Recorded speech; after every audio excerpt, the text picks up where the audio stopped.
This video is concerning transsexual genetics and their interpretation. Now, here the issue is that the facts are not in question. The genetic facts are not in question. The biological facts are not in question. However, their proper interpretation is in question. I recall seeing recently a website that contrasted a genetic female with a transsexual woman.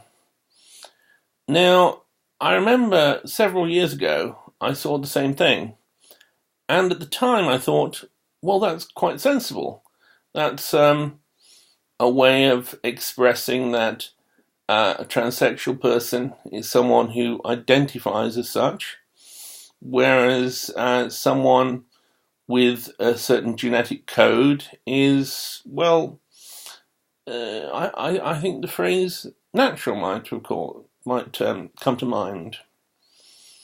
Now, the problem with that is things are a bit more complicated than that.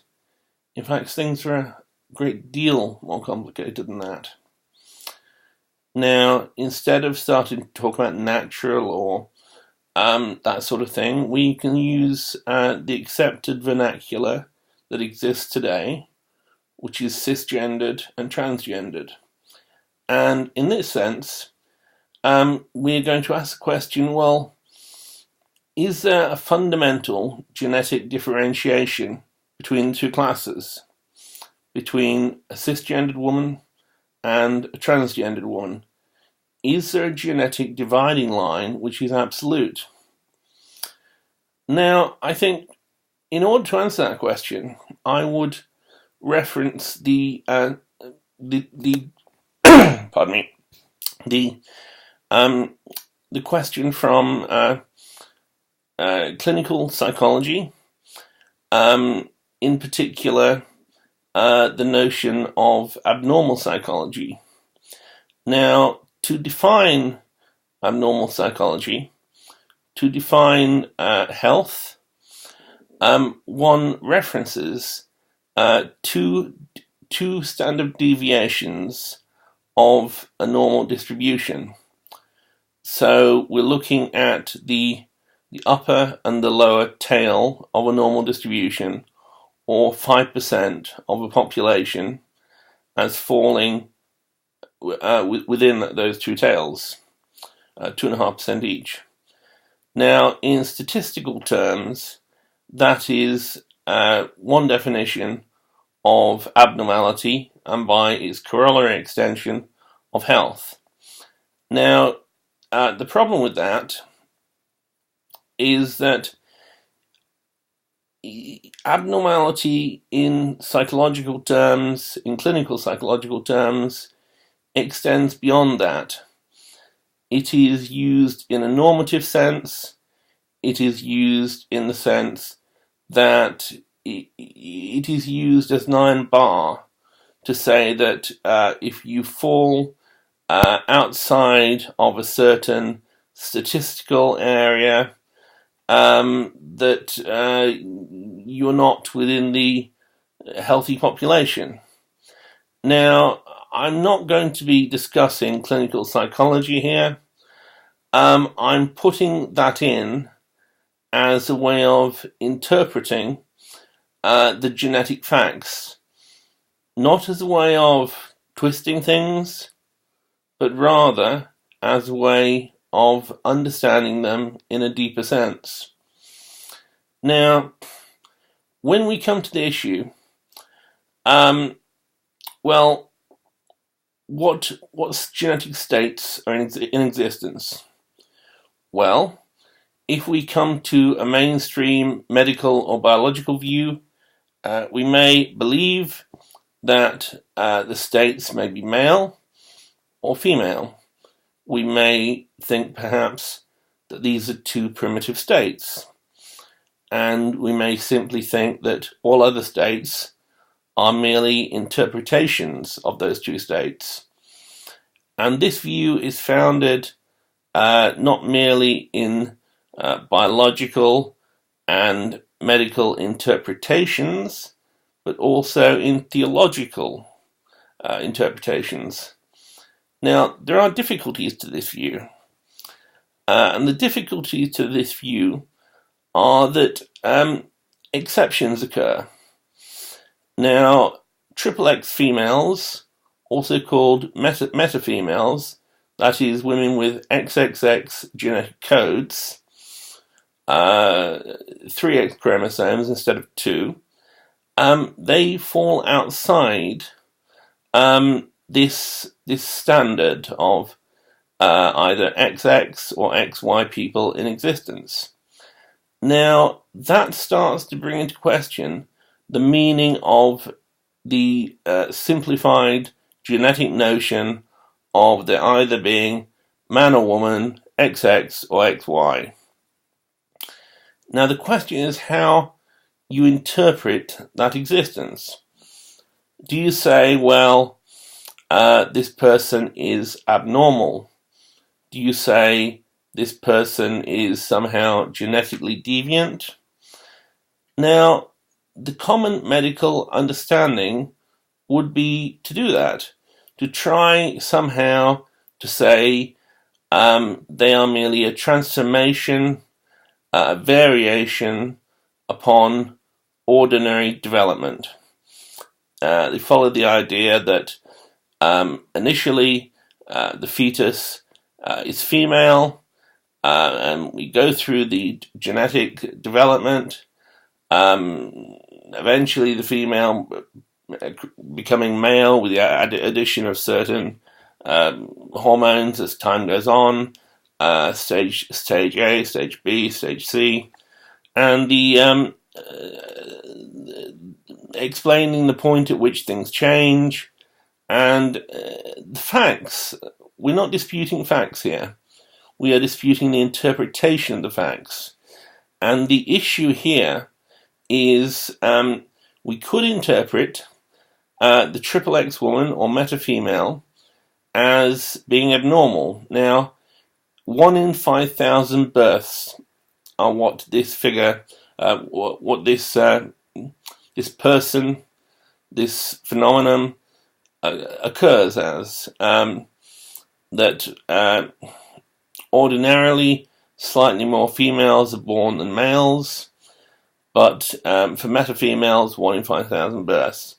Now, there is another way to interpret it than to say that this is abnormal. You can say that this is a regularity. You can say that this is a common occurrence, that this is part of our common genetic pool, that this is the normal and standard and routine thing for meta-females to be born. Now, if you interpret it that way, then we start to go beyond a two-box model of biological gender. And that starts to throw a spanner in the works for the whole Adam and Eve interpretation. Because, well, in the book of Genesis, we never had any meta-females, at least that we notice. So we start to complicate things. And people don't like these complications.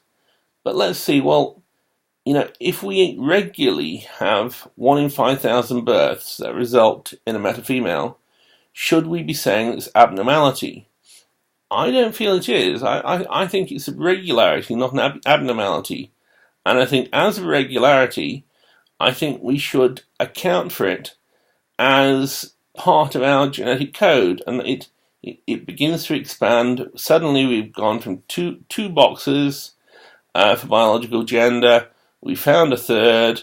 And when we go into all the genetic variations, we suddenly go to 500 boxes.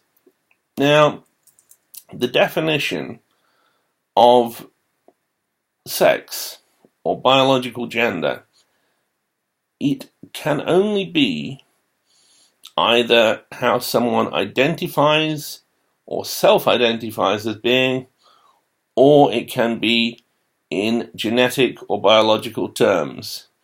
And genetics is one of the strongest definitions of sex. Now, if we're accepting that genetics is the definition of sex, or at least a strong definition of sex, then we are now accepting that we have got not two sexes, but hundreds. And once we've reached that point in our analysis that we've got potentially hundreds of sexes, we might go further and say, well, the notion of binary gender is just too simplistic, and that the notion of sex merges with the notion of gender, and that they just slide together, and the idea that biological existence was somehow entirely separate to societal existence, they start to melt away the difference. Now, even if you don't follow that point or you don't agree with that point, there still remains the issue that we are using genetics as a definition of what it means to be female. Now, because this is a metric we're choosing, transsexuals have a genetic difference to males. Pardon me, I'll correct that. Transsexual women have a genetic difference to males, and the same applies for transsexual men compared to women.